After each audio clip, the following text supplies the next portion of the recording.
ഉത്തരേന്ത്യയിലെ ഒരിടത്ത്, കൃത്യമായി പറഞ്ഞാൽ ഡൽഹിയിലെ തിരക്കേറിയ ഒരു നഗരത്തിലാണ് ലൈലയുടെ കുടുംബം. അവിടെ അത്യാവശ്യം പേരുള്ള ഒരു വലിയ സമ്പന്നരായ ബിസിനസ് കുടുംബമാണ് അവളുടേത്. ഡൽഹിയിലെ ആഡംബരങ്ങൾക്കിടയിൽ ജീവിക്കുന്ന, ഒന്നിനും ഒരു കുറവുമില്ലാത്ത സന്തോഷവതിയായ ഒരു പെൺകുട്ടിയാണ് ലൈല എന്ന 12കാരി. അവളുടെ അച്ഛൻ വലിയൊരു ബിസിനസ്സുകാരനാണ്. എപ്പോഴും തിരക്കോട് തിരക്ക്. അമ്മയാണെങ്കിൽ വീടിന്റെ കാര്യങ്ങളും മക്കളുടെ കാര്യങ്ങളും നോക്കി എപ്പോഴും ഓട്ടമാണ്. ലൈലയ്ക്ക് ഒരു ചേട്ടൻ കൂടിയുണ്ട്, 14 വയസ്സുള്ള രാഹുൽ. ഇവർ തമ്മിൽ വലിയ സ്നേഹമാണ്, അതിലേറെ കൂട്ടുകാരുമാണ്. എന്ത് കാര്യമുണ്ടെങ്കിലും ലൈല ആദ്യം പറയുന്നത് രാഹുലിനോടാണ്. പതിവ് പോലെ ഒരു വെക്കേഷൻ സമയം വന്നു. ഡൽഹിയിലെ ഈ പൊടിയും ചൂടും തിരക്കും എടുത്തപ്പോൾ അവരുടെ അച്ഛനാണ് സജസ്റ്റ് ചെയ്തത്, ഇത്തവണ നമുക്ക് സൗത്ത് ഇന്ത്യയിലേക്ക് പോകാമെന്ന്. പ്രത്യേകിച്ച് കർണാടകയിലെ പച്ചപ്പുള്ള സ്ഥലങ്ങളിലേക്ക്. അങ്ങനെ കൂർഗിന്റെയും വയനാടിന്റെയും അതിർത്തി പങ്കിടുന്ന, അധികം ആരും കടന്നു ചെന്നിട്ടില്ലാത്ത ഒരു ഹിൽ സ്റ്റേഷനാണ് ഇത്തവണ അവർ തിരഞ്ഞെടുത്തത്. അതൊരു സാധാരണ യാത്രയായിരുന്നില്ല. അവർ താമസിക്കാൻ ബുക്ക് ചെയ്തിരുന്നത് ടൗണിലുള്ള ഏതെങ്കിലും 5 സ്റ്റാർ ഹോട്ടൽ ആയിരുന്നില്ല. മറിച്ച് കാടിനോട് ചേർന്ന് കിടക്കുന്ന ബ്രിട്ടീഷ് കാലഘട്ടം മുതലുള്ള പഴയൊരു എസ്റ്റേറ്റ് ബംഗ്ലാവായിരുന്നു. ചുറ്റും മരങ്ങൾ, കോടമഞ്ഞ്, കേൾക്കാൻ കിളികളുടെ ശബ്ദം മാത്രം.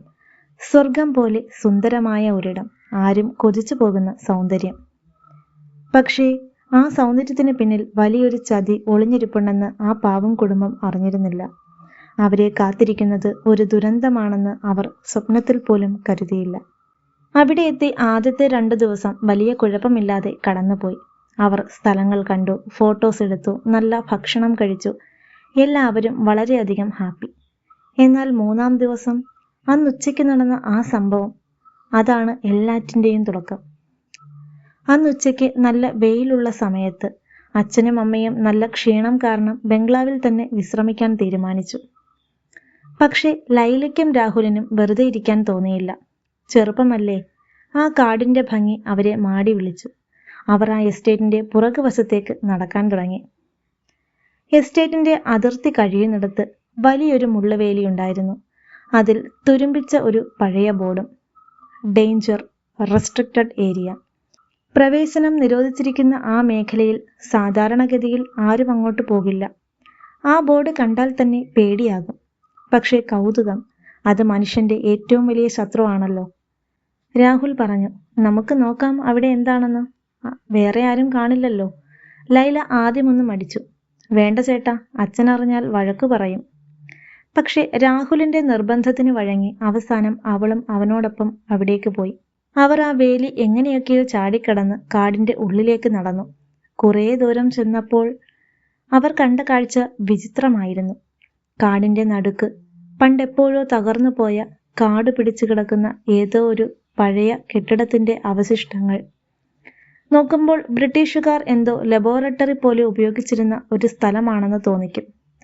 പൊട്ടിയ ഗ്ലാസ് കുപ്പികൾ, തുരുമ്പിച്ച ഉപകരണങ്ങൾ, ആകെപ്പാടെ ഒരു വൃത്തികെട്ട മണം. അവിടെ ആ ഇടിഞ്ഞു പൊളിഞ്ഞ ചുമരുകൾക്കിടയിൽ വിചിത്രമായ നിറമുള്ള ഒരു ചെടി നിൽക്കുന്നുണ്ടായിരുന്നു. കടും നീല നിറത്തിൽ തിളങ്ങുന്ന ഇതളുകളുള്ള ഒരു പൂവ്. ലൈല ജീവിതത്തിൽ ഇന്നേ വരെ അങ്ങനെ ഒരു പൂവ് കണ്ടിട്ടില്ല. സാധാരണ കാട്ടുപൂക്കളെ പോലെയല്ല, അതിനൊരു വല്ലാത്ത തിളക്കമുണ്ടായിരുന്നു. ഒരു കാന്തിക ശക്തി പോലെ അതവളെ ആകർഷിച്ചു. രാഹുൽ വേറൊരു വശത്തേക്ക് നോക്കി നിൽക്കുമ്പോൾ ലൈല ആ പൂവിലേക്ക് മെല്ലെ കൈനീട്ടി. അവൾക്കതിൻ്റെ ഇതളിലൊന്ന് തൊടണമെന്ന് തോന്നി. അവൾ അതിലൊന്നു തൊട്ടു, അത്രമാത്രം. ഉടൻ തന്നെ ചെറുതായൊന്ന് നിലവിളിച്ചു. അത് കേട്ട് രാഹുൽ ഓടി വന്നു. എന്തു പറ്റി ലൈല? ഒന്നുമില്ല ചേട്ടാ, എന്തോ മുള്ളു കൊണ്ടതാ, ലൈല വിരൽ കാണിച്ചുകൊണ്ട് പറഞ്ഞു. രാഹുൽ നോക്കുമ്പോൾ അവളുടെ ചൂണ്ടുവിരലിൽ ഒരു ചെറിയ ചോരപ്പാട്. സാരമില്ല, വല്ല മുള്ളും കൊണ്ടതാകും, നീ പേടിക്കണ്ട, രാഹുൽ അവളെ ആശ്വസിപ്പിച്ചു. പക്ഷേ ആ കാടിന്റെ പേടിപ്പെടുത്തുന്ന അന്തരീക്ഷം കാരണം അവർക്കവിടെ നിൽക്കാൻ തോന്നിയില്ല. നമുക്ക് വേഗം ഇവിടെ നിന്നും പോകാം എന്ന് പറഞ്ഞ് അവർ വേഗം അവിടെ നിന്ന് തിരിച്ചു പോന്നു. അവർ തിരികെ ബംഗ്ലാവിലെത്തി. പിറ്റേന്ന് രാവിലെ അവർ ആ ഹിൽ സ്റ്റേഷനോട് വിട പറഞ്ഞു. അവർ വെക്കേഷൻ കഴിഞ്ഞ് ഡൽഹിയിൽ തിരിച്ചെത്തി. ആദ്യത്തെ 48 മണിക്കൂർ, ആ 2 ദിവസങ്ങൾ ലൈലയ്ക്ക് ഒരു കുഴപ്പവും ഉണ്ടായിരുന്നില്ല. എല്ലാം സാധാരണ പോലെ. പക്ഷേ 3-ാം ദിവസം രാവിലെ എഴുന്നേറ്റപ്പോൾ അവൾക്ക് വല്ലാത്തൊരു ക്ഷീണം തോന്നി. യാത്രയുടെ ക്ഷീണമാകും മോളെ എന്ന് പറഞ്ഞ് അമ്മ അവൾക്ക് ചുക്കുകാപ്പി ഉണ്ടാക്കി കൊടുത്തു. പക്ഷേ ഉച്ചയായപ്പോഴേക്കും കാര്യങ്ങൾ മാറി മറിഞ്ഞു. ലൈലയ്ക്ക് കടുത്ത തലവേദന തുടങ്ങി. സാധാരണ വേദനയല്ല, തലയ്ക്കുള്ളിൽ ആരോ ചുറ്റിക കൊണ്ട് അടിക്കുന്ന പോലത്തെ വേദന. അവൾ വേദന കൊണ്ട് പുളയാൻ തുടങ്ങി. അവൾ മുറിയിലെ ജനലുകളെല്ലാം അടച്ചു. ലൈറ്റ് ഓഫ് ചെയ്ത് പുതച്ചു മൂടിക്കിടന്നു. അമ്മ റൂമിലേക്ക് വന്നപ്പോൾ അറിയാതെ ലൈറ്റ് ഇട്ടു. പെട്ടെന്ന് ലൈല അലറി വിളിച്ചു, അമ്മേ, ലൈറ്റ് ഓഫ് ചെയ്യ്, എൻ്റെ കണ്ണ് പൊള്ളുന്നു, എനിക്ക് സഹിക്കാൻ വയ്യ. അവളുടെ ആ അലർച്ച കേട്ട് അച്ഛനും രാഹുലും ഓടി വന്നു. നോക്കുമ്പോൾ ലൈലയുടെ അവസ്ഥ കണ്ട് അവർ ഞെട്ടിപ്പോയി. അവളുടെ കണ്ണുകൾ അത് ചുവന്ന് കലങ്ങിയിരിക്കുന്നു. വെളിച്ചം കാണുമ്പോൾ അവൾ പാമ്പിനെ കണ്ടതുപോലെ പേടിക്കുന്നു. ഒരു തുള്ളി വെളിച്ചം പോലും അവൾക്ക് സഹിക്കാൻ പറ്റുന്നില്ല. അവർ ഉടനെ തന്നെ ഫാമിലി ഡോക്ടറെ വിളിച്ചു. അദ്ദേഹം വന്ന് പരിശോധിച്ചു. ഇത് മൈഗ്രെയിൻ ആയിരിക്കും, അല്ലെങ്കിൽ യാത്ര ചെയ്തതിൻ്റെ ക്ഷീണം കൊണ്ട് സ്ട്രെസ് വന്നതാകാം. റെസ്റ്റ് എടുത്താൽ മാറും എന്ന് പറഞ്ഞ് അദ്ദേഹം ഒരു മരുന്ന് കൊടുത്തു. പക്ഷേ ഒന്നും മാറിയില്ല. എന്ന് മാത്രമല്ല, ഓരോ മണിക്കൂർ കഴിയുമ്പോഴും അവളുടെ അവസ്ഥ വഷളായിക്കൊണ്ടിരുന്നു. അടുത്ത ദിവസം രാവിലെ ആയപ്പോഴേക്കും ലൈലയുടെ ശരീരം വിചിത്രമായ മാറ്റങ്ങൾ കാണിച്ചു തുടങ്ങി. രാഹുൽ അവളുടെ അടുത്തിരിക്കുമ്പോൾ ശ്രദ്ധിച്ചു. അവളുടെ കൈകളിലെയും കഴുത്തിലെയും ഞരമ്പുകൾ നമ്മൾ സാധാരണ കാണുന്ന നീല നിറമല്ലായിരുന്നു അതിന്. കരിയുടെ നിറം പോലെ കറുത്ത നിറത്തിൽ ആ ഞരമ്പുകൾ തൊലിപ്പുറത്ത് തെളിഞ്ഞു വരാൻ തുടങ്ങി. രക്തമോടുന്ന വഴി കറുത്തു പോകുന്നത് പോലെ. ഏറ്റവും ഭയാനകമായ കാര്യം അതല്ലായിരുന്നു. അവൾ സംസാരിക്കാൻ തുടങ്ങി. അർത്ഥമില്ലാത്ത വാക്കുകൾ. അവർ വരുന്നുണ്ട്. ഭിത്തിക്കിടയിലൂടെ അവർ നടക്കുന്നു. എനിക്ക് ആ ശബ്ദം കേൾക്കാം. ചെവി പൊത്തിപ്പിടിച്ച് കരയുകയാണ്. വീട്ടിലുള്ളവർക്ക് ആർക്കും കേൾക്കാൻ പറ്റാത്ത ശബ്ദങ്ങൾ അവൾ കേൾക്കുന്നു. ഒരു ക്ലോക്കിലെ സെക്കൻഡ് സൂചി അനങ്ങുന്ന ശബ്ദം പോലും അവൾക്ക് ഇടിമുഴക്കം പോലെ അനുഭവപ്പെട്ടു. ആ ശബ്ദം നിർത്തൂ, എൻ്റെ തല പൊട്ടിപ്പോകും, അവൾ അലറിക്കരഞ്ഞു. അച്ഛൻ സമയം കളഞ്ഞില്ല. ഡൽഹിയിലെ ഏറ്റവും വലിയ മൾട്ടി സ്പെഷ്യാലിറ്റി ഹോസ്പിറ്റലിലേക്ക് അവളെ മാറ്റി. പണം അവർക്കൊരു പ്രശ്നമേ ആയിരുന്നില്ല. എത്ര കോടി മുടക്കാനും ആ അച്ഛൻ തയ്യാറായിരുന്നു. പക്ഷേ പണം കൊണ്ട് മാത്രം എല്ലാത്തിനെയും ജയിക്കാൻ പറ്റില്ലല്ലോ. ഹോസ്പിറ്റലിലെ ICUവിൽ ഡോക്ടർമാർ ടെസ്റ്റുകൾക്ക് മേൽ ടെസ്റ്റുകൾ നടത്തി. രക്തപരിശോധന, MRI scan, spinal fluid test, അങ്ങനെയെല്ലാം. പക്ഷേ ഒരു പരിശോധനയിലും അവളുടെ അസുഖത്തിൻ്റെ കാരണം വ്യക്തമായില്ല. വൈറസ് ഇൻഫെക്ഷൻ അല്ല, പേവിഷബാധയല്ല. പിന്നെന്താണ്? എന്താണ് ഈ കുട്ടിയുടെ ശരീരത്തിൽ നടക്കുന്നത്? ഒരു സീനിയർ ന്യൂറോളജിസ്റ്റ് ഡോക്ടർ വർമ്മ അവളുടെ MRI സ്കാൻ റിപ്പോർട്ട് നോക്കി തലയിൽ കൈവച്ചു. അദ്ദേഹം ലൈലയുടെ അച്ഛനോടും അമ്മയോടുമായി പറഞ്ഞു, ഇങ്ങനൊരു കേസ് ഞാൻ എൻ്റെ 30 വർഷത്തെ കരിയറിൽ കണ്ടിട്ടില്ല. ഇവളുടെ തലച്ചോറിലെ കോശങ്ങൾ അത് നശിച്ചു പോവുകയല്ല, മറിച്ച് അത് വിചിത്രമായ രീതിയിൽ മാറ്റം വരികയാണ്. ഇത് ഏതോ അജ്ഞാത രോഗമാണ്. ഇവളുടെ രക്തം തണുത്തുറയുകയാണ്. മനുഷ്യന്റെ ശരീരത്തിൽ സംഭവിക്കാൻ പാടില്ലാത്ത മാറ്റങ്ങൾ ഇവളിൽ നടക്കുന്നു. ദിവസങ്ങൾ കടന്നുപോയി. ലൈല വെന്റിലേറ്ററിലായി. അവളുടെ ശരീരം മരവിച്ചു തുടങ്ങി. പുറത്ത് വെയിറ്റിംഗ് റൂമിൽ മാതാപിതാക്കൾ പൊട്ടിക്കരയുന്നു. രാഹുൽ ആകെ തകർന്നുപോയി. എൻ്റെ പൊന്നനുജത്തി, അവൾ കൺമുന്നിൽ ഇല്ലാതാകുന്നത് അവന് സഹിക്കാൻ കഴിഞ്ഞിരുന്നില്ല. എൻ്റെ തെറ്റാണ്, ഞാൻ കാരണമാണ് അവൾ ആ കാട്ടിലേക്ക് വന്നത് എന്ന് പറഞ്ഞവൻ സ്വയം പഴിച്ചു. ലൈലയുടെ ഹൃദയമിടിപ്പ് കുറഞ്ഞുകൊണ്ടിരുന്നു. മരണം തൊട്ടടുത്തെത്തി. അപ്പോഴാണ് അവിടെ ഡ്യൂട്ടിക്കുണ്ടായിരുന്ന ഒരു ജൂനിയർ ഡോക്ടർ കിരൺ ഒരു കാര്യം ശ്രദ്ധിക്കുന്നത്. ലൈലയുടെ കൈവിരലിൽ ആ പഴയ മുറിപ്പാട് അത് ഉണങ്ങിയിരുന്നില്ല. പകരം അതിനു ചുറ്റും കറുത്ത നിറം മട്ടത്തിൽ പടർന്നിരുന്നു, ഒരു വല പോലെ. ലൈലയുടെ അച്ഛൻ്റെ കൂട്ടുകാരൻ കൂടിയായ ഡോക്ടർ കിരൺ പെട്ടെന്ന് തന്നെ ICUവിന് വെളിയിലിറങ്ങി രാഹുലിനെ അന്വേഷിച്ചു. അവൻ ഒരു മൂലയിൽ കുനിഞ്ഞിരിക്കുകയായിരുന്നു. ഡോക്ടർ കിരൺ രാഹുലിൻ്റെ അടുത്തേക്ക് ഓടിച്ചെന്നു. രാഹുലിൻ്റെ ഷർട്ടിൽ പിടിച്ചുകൊണ്ട് അയാൾ ചോദിച്ചു, രാഹുൽ, സത്യം പറയണം. ഡോക്ടർമാരോട് കള്ളം പറയരുത്. കർണാടകയിൽ വെച്ച് അവൾക്ക് എന്തെങ്കിലും സംഭവിച്ചോ?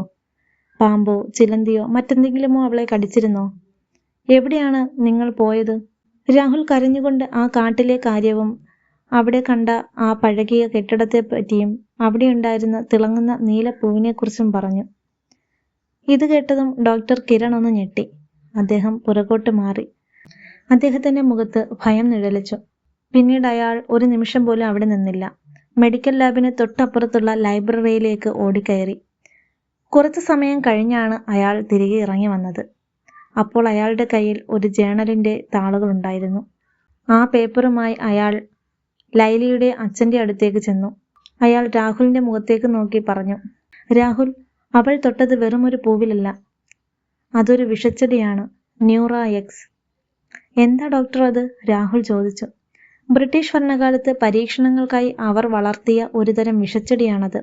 മനുഷ്യന്റെ തലച്ചോറിനെ നിയന്ത്രിക്കാൻ കഴിയുമോ എന്ന പരീക്ഷണത്തിന് ഉപയോഗിച്ചത്. കാലങ്ങൾക്ക് മുൻപേ അത് നശിപ്പിച്ചു കളഞ്ഞു എന്നാണ് കരുതിയത്. പക്ഷെ ആ കാടിന്റെ ഉള്ളിൽ ആരും കാണാതെ അത് ബാക്കിയുണ്ടായിരുന്നു. എന്താണ് ആ ചെടിയുടെ പ്രത്യേകത എന്നറിയാമോ? രാഹുലിന്റെ അച്ഛൻ ആകാംക്ഷയോടെ ചോദിച്ചു. അതിന്റെ വിഷം മനുഷ്യനെ കൊല്ലില്ല. പകരം അത് മനുഷ്യന്റെ നാഡീവ്യൂഹത്തെ, അതായത് നമ്മുടെ നെർവസ് സിസ്റ്റത്തെ മൊത്തത്തിൽ റീവയർ ചെയ്യും. വെളിച്ചത്തെ പേടിക്കുന്ന, ഇരുട്ടിൽ മാത്രം ജീവിക്കാൻ കഴിയുന്ന മൃഗങ്ങളെപ്പോലെ കേൾവിശക്തി കൂടുന്ന ഒരവസ്ഥയിലേക്ക് മനുഷ്യനെ അത് മാറ്റും. മെഡിക്കൽ ടേമിൽ പറഞ്ഞാൽ ഒരു മ്യൂട്ടേഷൻ. ലൈല ഇപ്പോൾ മരിക്കുകയില്ല, പക്ഷേ അവളൊരു മനുഷ്യനല്ലാതായി മാറിക്കൊണ്ടിരിക്കുകയാണ്. ആ വാക്കുകൾ അത് ലൈലയുടെ കുടുംബത്തിന് താങ്ങാൻ കഴിഞ്ഞിരുന്നില്ല. ഡോക്ടർമാർ ആകെ ധർമ്മസങ്കടത്തിലായി. ഇതിന് കൃത്യമായ മരുന്നില്ല, ആന്റിഡോസ് ഇല്ല. ഡോക്ടർ വർമ്മയും ഡോക്ടർ കിരണും അമേരിക്കയിലുള്ള 2 സീനിയേഴ്സ് ഡോക്ടേഴ്സുമായി നിരവധി മണിക്കൂറുകൾ നീണ്ട ഒരു ചർച്ച തന്നെ നടത്തി. തിരികെ വന്ന ശേഷം ഡോക്ടർ കിരൺ പറഞ്ഞു, നമുക്ക് ആകെ ചെയ്യാൻ കഴിയുന്ന ഒരു കാര്യമേ ഉള്ളൂ. വിഷത്തെ വിഷം കൊണ്ട് നേരിടുക. അവളുടെ ഹൃദയമിടിപ്പ് നിന്നുപോകാൻ സാധ്യതയുള്ളത്ര ഹൈ ഡോസ് അഡ്രോപ്പിൻ നൽകുക. അത് അവളുടെ സിസ്റ്റത്തെ ഒന്ന് റീസെറ്റ് ചെയ്തേക്കാം. പക്ഷേ റിസ്ക് ഉണ്ട്. ഒന്നുകിൽ അവൾ മരിക്കും, അല്ലെങ്കിൽ അവൾ ജീവിതത്തിലേക്ക് തിരിച്ചു വരും. വേറെ വഴിയില്ലാത്തതുകൊണ്ട് വിറയ്ക്കുന്ന കൈകളോടെ അച്ഛനും അമ്മയും അത് സമ്മതിച്ചു. ആ നിമിഷം ഹോസ്പിറ്റൽ റൂമിന്റെ നിശബ്ദത. അവളുടെ ശരീരത്തിൽ ആ മരുന്ന് കുത്തിവെച്ചു. 1 മിനിറ്റ്, 2 മിനിറ്റ്. മോണിറ്ററിൽ ഒരു ചലനവുമില്ല. വരകൾ നേരെ പോകുന്നു. ലൈല പോയി എന്ന് എല്ലാവരും കരുതി. അമ്മയുടെ നിലവിളി ഉയരുന്നതിനിടയിൽ പെട്ടെന്ന് ബീപ്പ് എന്ന ശബ്ദത്തോടെ ആ വരകൾ ചലിക്കാൻ തുടങ്ങി. ലൈല മെല്ലെ മെല്ലെ കണ്ണു തുറന്നു. എല്ലാവർക്കും ശ്വാസം നേരെ വീണു. അത്ഭുതം സംഭവിച്ചിരിക്കുന്നു. ലൈല ജീവിതത്തിലേക്ക് തിരിച്ചു വന്നു.